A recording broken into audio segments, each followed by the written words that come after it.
we are continuing our study of the connection between resurrection and kingdom. Paul said, flesh and blood shall not inherit the kingdom of heaven.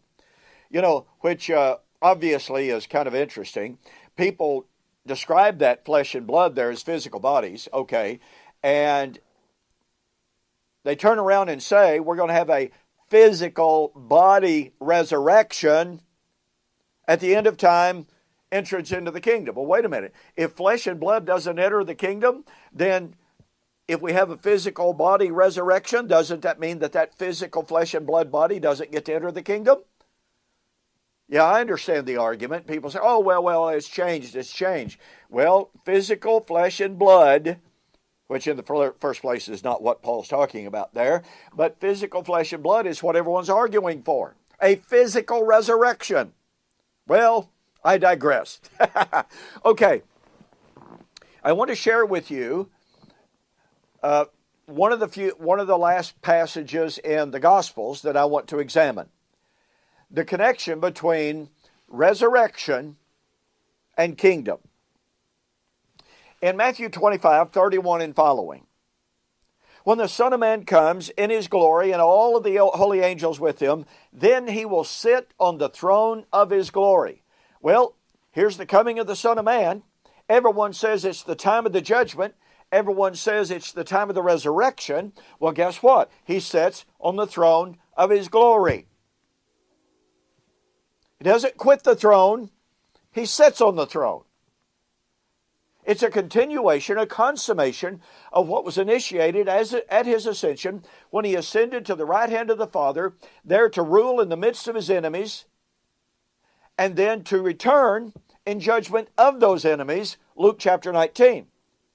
But here we have, right here, the coming of the Son of Man and the being seated on the throne. It's the kingdom. And what does Jesus say as he judges? Those who have fed the poor, given drink to the thirsty, fed the naked and the destitute, the king will say to those on his right hand, come, you blessed of my Father, inherit the kingdom prepared for you from the foundation of the world. Folks, there we have it. We have all of the constituent elements of 1 Corinthians 15 right here. Coming of the Son of Man. The glorious enthronement. The judgment. Resurrection. And the kingdom. Now, follow this. This coming of the Lord of Matthew 25:31 and following is the coming of the Lord of Matthew 25, 1 through 13. The coming of the bridegroom for his wedding. Right? The wedding is the second coming. Matthew 25:31 is the second coming, as people use that vernacular. Well, when would the wedding be? In Matthew chapter 22, Jesus told a parable. He said, a man made a great wedding feast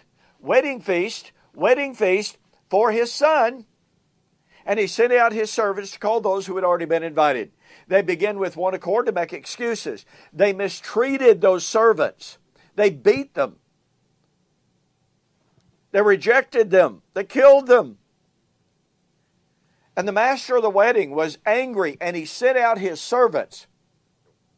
And he killed those wicked men and burned their city. Any doubt whatsoever about what that's about? That's the fall of Jerusalem. What happens next?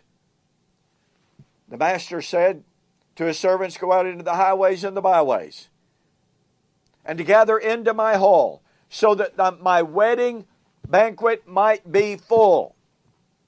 The wedding takes place at the destruction of the city. Okay, so what do we have? Oh, by the way, the wedding is kingdom through and through and through and through. I don't have time to go into that. So here in Matthew 25:31 and following, we have the coming of Christ, the enthronement, the consummation of his kingdom, the perfection of his kingdom, judgment, resurrection, all the nations of the earth are gathered before him, and the kingdom.